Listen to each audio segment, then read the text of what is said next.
Halo, selamat datang di channel YouTube saya Novrin Sidabuke.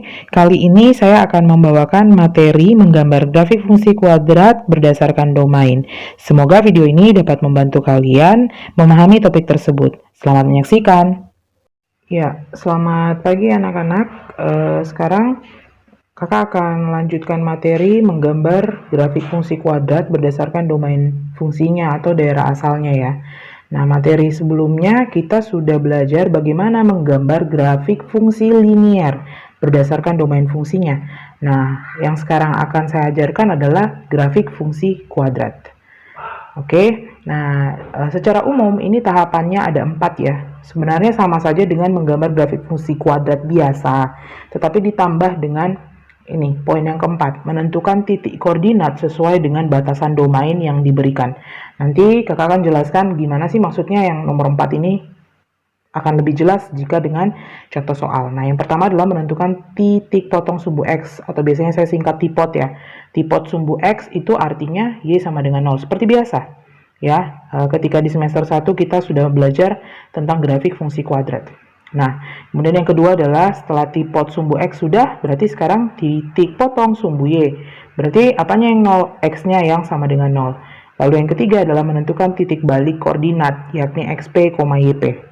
Yang menentukan sumbu simetri, kemudian memasukkan ke dalam fungsi kuadratnya, sehingga ditemukan nilai Y-nya nanti. Kemudian nanti yang keempat adalah menentukan titik koordinat sesuai dengan batasan domain yang diberikan. Supaya lebih jelas, jadi contoh kita akan menggambar grafik dari fungsi fx sama dengan min x kuadrat tambah 2x tambah 3 dengan domain fungsinya x di mana x lebih dari sama dengan min 2, x elemen real. Ya, seperti yang sudah tadi dijelaskan bahwa kita punya 4 tahapan di sini. Yang pertama adalah kita akan menentukan koordinat titik potong ya, atau tipot, biasanya kan disingkat tipot, koordinat titik potong sumbu X ya, titik potong sumbu X, maka artinya Y sama dengan 0. Oke, Y ini berarti kan sama saya dengan fx-nya ya, fx sama dengan 0. Berarti bagaimana? Nah, di sini kita tulis fx sama dengan min x kuadrat tambah 2x tambah 3. Oke, ini berarti 0 atau boleh dibalik aja. Min x kuadrat tambah tambah 2x tambah 3 sama dengan 0. Ya, ini berlaku berarti menjadi persamaan kuadrat. Karena di sini negatif, maka supaya mudah kita boleh kalikan keseluruhannya dengan negatif. Supaya dia menjadi positif ya, berubah tanda, berarti ini jadi x kuadrat min 2x minus 3 sama dengan 0. Oke, untuk mencari itu ya, kita gunakan pemfaktoran. Ya, seperti biasa pemfaktoran, di mana kita akan menemukan dua bilangan yang jika dikalikan adalah A kali C. A kali C, A-nya 1 ya, A-nya 1, B-nya min 2, C-nya min 3. Tentunya adik-adik sudah tahu bagaimana menentukan ABC ini pada persamaan kuadrat di kelas SMP dulu ya. Nah, jadi A kali C berarti min 3. Kalau dikalikan kita dapat min 3. Kalau ditambah dua bilangan itu berarti B. B-nya berapa? Min 2. Berapakah bilangan tersebut? Ya, berarti ya, dan minusnya kita letakkan di sini. Oke, kita dapatkan min 3 kali 1, min 3, min 3 tambah 1, min 2. Nah, karena sudah cocok, berarti pemfaktorannya adalah X min 3 kali X tambah 1 sama dengan 0. Sehingga diperoleh X kurang 3 sama dengan 0, X sama dengan 3, atau X tambah 1 sama dengan 0, X sama dengan min 1. Maka koordinatnya untuk titik potong pada sumbu S, X adalah 3,0 dan min 1,0. Tahapan kedua adalah kita akan mencari koordinat titik potong sumbu Y, berarti X-nya sama dengan 0. Nah, ini rumus fungsinya tadi adalah fx sama dengan min x kuadrat tambah 2x tambah 3. Berarti x-nya sama dengan 0, berarti ini fx-nya menjadi, ini f0 ya. F0 berarti ini setiap x di sini kita substitusi dengan 0. Berarti min 0 kuadrat tambah 2 kali 0 tambah 3. Hasilnya adalah 3. Ya. Nah, di mana ini adalah y-nya, x-nya 0. Berarti koordinatnya adalah x-nya 3, x-nya 0, y-nya 3. 0,3. Oke, kita sudah dapat 2 titik. Kemudian tahapan yang ketiga adalah kita menentukan koordinat titik balik. Koordinat titik balik atau titik ekstrim ya. Titik balik di mana di situ kita akan menentukan dengan sumbu simetrinya atau XP. Nah, XP ini adalah sumbu simetri ya. Apa rumus sumbu simetri? Pasti adik-adik juga sudah tahu. Ya, sumbu simetri XP sama dengan min B per 2 kali A. Nah, tadi B-nya mana? Ini ya. Nah, jadi min B berarti min 2 per 2 kali A-nya 1. Ini ya, yang tadi. Berarti 2 per 2. Hasilnya adalah 1. Nah, titik yang satu ini kita masukkan ke rumus yang XP sama dengan 1 ini, kita substitusi ke fx sama dengan rumus yang tadi ya, min x kuadrat tambah 2x tambah 3 untuk mencari YP-nya. Nah, ini bisa berubah jadi YP nih ya. Nah, ini berarti min 1 kuadrat tambah 2 kali 1 tambah 3. Berarti YP-nya adalah ini min 1 kuadrat. Oke, satunya yang dikuadratkan ya. Bukan min 1 kuadrat. Nah, berarti di sini berapa nih? Min 1. 1 kuadrat 1 kan? Berarti min 1 tambah 2 tambah 3. Min 1 tambah 2, 1 tambah 3, 4. Sehingga diperoleh koordinat titik balik. Titik baliknya yakni XP-nya 1, YP-nya 4. Kita sudah dapat 3 titik ya. Sekarang kita akan lanjut dengan tahapan yang keempat. Setelah ini kita akan masuk ke domainnya. X lebih dari sama dengan min 2.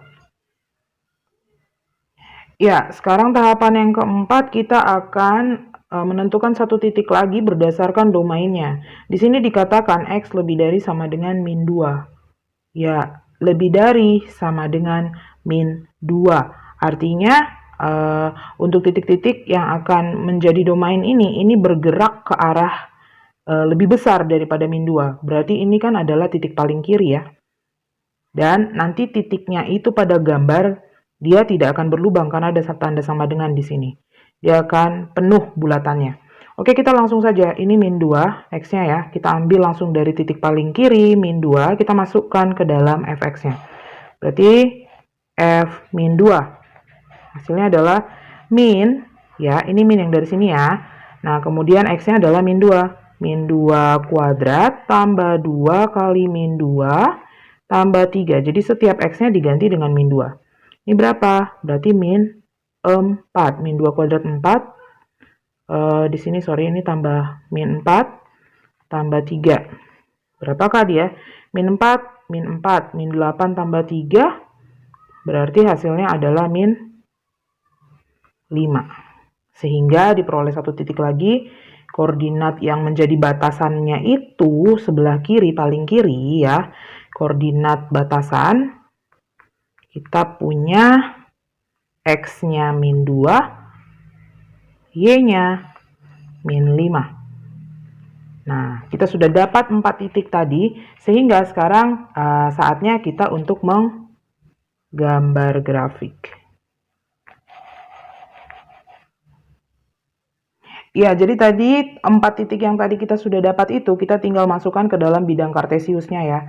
Nah, tadi titiknya apa saja? Titiknya adalah 3,0, 3,0, kemudian min 1,0, lalu ada 1,4 ya. Ya, ada 0,3, 1,4, dan min 2,5. Jadi ada 5 semua titiknya. Oke, kita akan gambar mulai dari titik yang pertama tadi 3,0 dan min 1,0.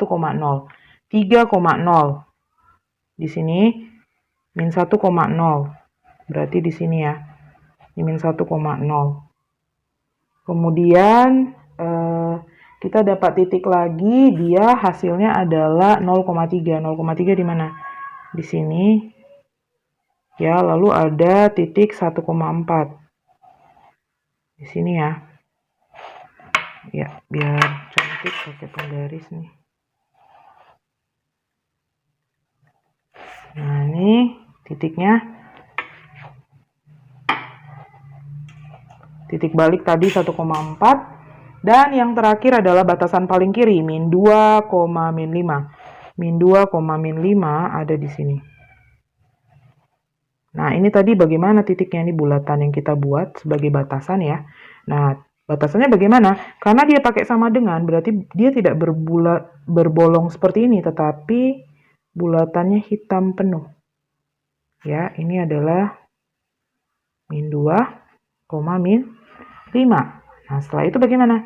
Kita tinggal menggabungkan ya. Kita membuat kurva mulus dari setiap titik yang tadi sudah kita punya. Sini, ini, lalu melewati ini, dan melewati ini. Tapi batasan kanan bagaimana? Nanti kita lihat seperti apa. Ya, jadi setelah tadi kita gabungkan semua titik-titiknya, dia melewati titik ini, min 2, min 5, kemudian ke sini titik puncaknya, ini adalah 1,4, dan turun ke bawah. Nah, ini boleh kita perpanjang saja, dan kita gunakan tanda panah. Kenapa kita menggunakan tanda panah di sini, bukan bulatan seperti ini? Karena dia memang hanya berbatas di satu. Ya, di satu titik di sebelah kiri. X lebih dari sama dengan min 2. Nah, tentunya ingat pada video sebelumnya sudah diterangkan bahwa ketika ada tanda sama dengan, berarti bulatan yang kita gunakan sebagai batasan ini harus penuh ya. Dia tidak berlubang. Oke, seperti ini. Jadi kalau tidak berbatas di dua sisi, berarti salah satunya menggunakan tanda panah. Sama seperti fungsi linear. Fungsi kuadrat pun demikian. Oke, saya rasa untuk contoh pertama ini sudah jelas ya. Ya, contoh yang kedua, kita akan coba dengan soal yang berbeda ya. Ini fungsinya fx sama dengan x kuadrat dikurangi 6x tambah 9. Dan domain fungsinya x lebih daripada 0 dan kurang dari sama dengan 5, x elemen bilangan real. Nah, seperti tadi kita akan menggambarkan grafik ya. Ini sama soalnya dengan yang tadi. Kita akan menggambarkan grafik tentunya sama dengan yang tadi ya.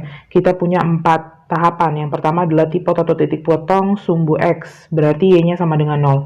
Kita buat seperti tadi, fx sama dengan x kuadrat dikurangi 6x tambah 9 ya. Maka fx-nya ini sama dengan y ya. Berarti dia 0 sama dengan x kuadrat dikurangi 6x tambah 9. Atau ini saya balik begini, A-nya berarti adalah 1, B-nya min 6, dan C-nya adalah 9. Kita cari dengan cara pemfaktoran, di mana kita temukan kali yang sama dengan A kali C. Berarti berapa? 9. Kalau ditambah dua bilangan tersebut adalah B, min 6. Berarti min 3 dengan min 3 ya. Min 3 kali min 3, 9. Min 3 tambah min 3, min 6. Nah, ini karena akarnya kembar ya, sama-sama min 3. Maka kita boleh tulis x min 3 kuadrat sama dengan 0. Jadi pemfaktoran ini adalah x min 3 kuadrat. Berarti akarnya, karena sama ya, x kurang 3 sama dengan 0. X-nya sama dengan 3 ya. Sehingga titik koordinatnya yang kita peroleh adalah x-nya 3, y-nya 0. X-nya 3 dan y-nya adalah 0, 3,0.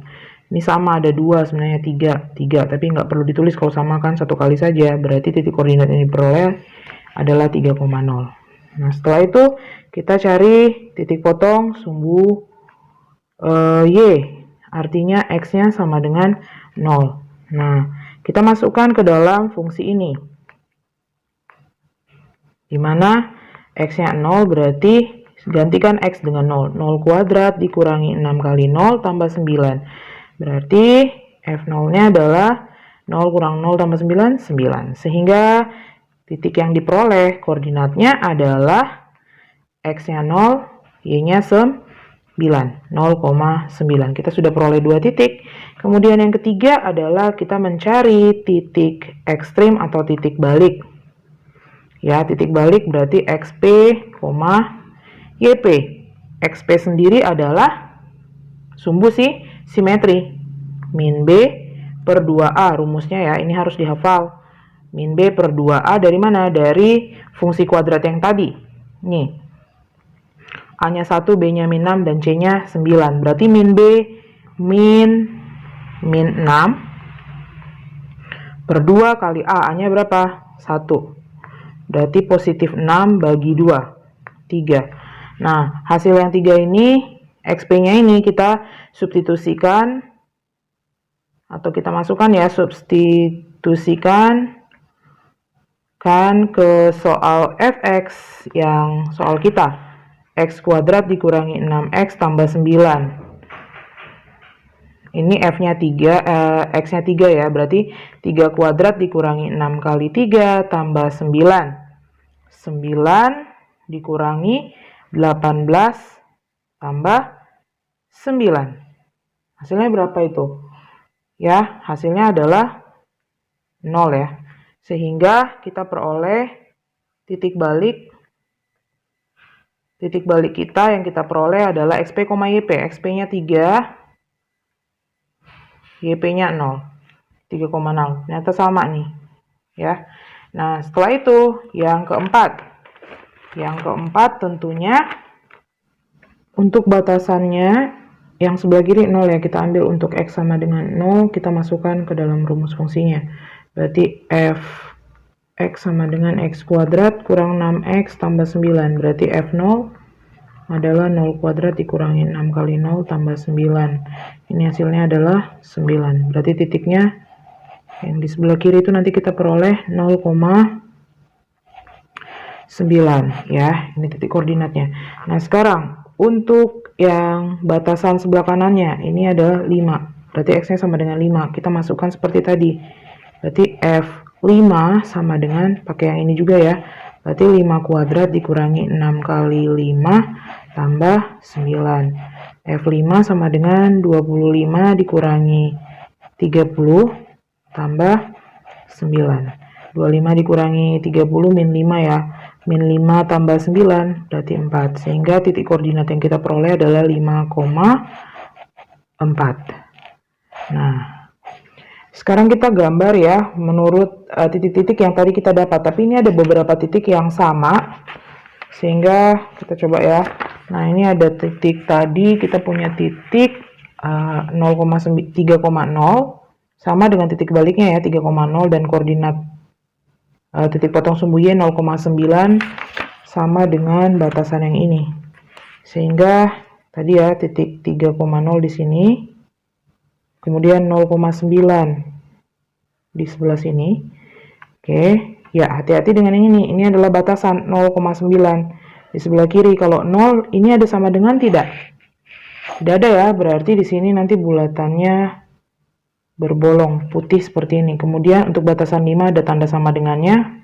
Berarti yang mengambil titik X sama dengan 5, 5,4 ya. Itu di sini 5,4.